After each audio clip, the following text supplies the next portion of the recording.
Bilang bahagi ng ika-64 taong anibersaryo ng RMN, isinagawa ang Maria Corina Canoy Feeding Program, hatid ng RMN Networks, RMN Foundation Incorporated, RMN DWNX Naga at ng mga lokal na sponsor sa Calawag Elementary School.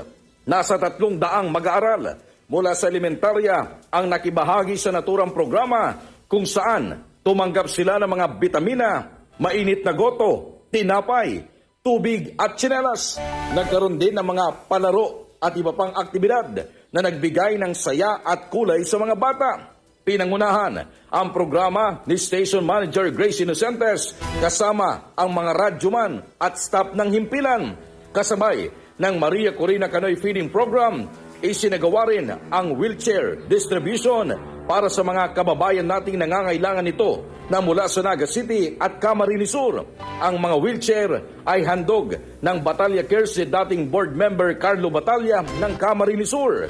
Naging masaya at makulay ang aktibidad, hindi lamang para sa mga mag-aaral, kundi maging sa kanilang mga guro at mga volunteers na nakiisa sa programa. Naging posible ito dahil na rin sa pagtutulungan ng RMN, RMN Foundation, RMN DWNX Naga at ng mga lokal na sponsors, kabilang na si ABC President Asun Peñaflor ng Naga City, Graceland, PhilWorks, BCBR Prime Enterprise, SM City Naga at ng Aboitiz Power na nagpaabot ng suporta para sa naturang programa.